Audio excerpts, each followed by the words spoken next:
ఓం గం గణపతే నమః.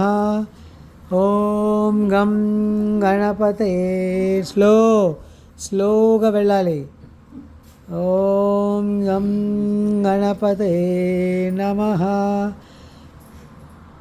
ఓం ఒకళ్ళ తర్వాత ఒకళ్ళు, ఒకళ్ళు అయిన తర్వాత ఇంకొకళ్ళు. ఫస్ట్ అమ్మ. ఓం గం రెండు చేతులతో పెట్టండి అమ్మ మీరు. ఓం గం గణపతే నమః. ఓం గం గణపతే నమః. ఓం గం గణపతే నమః.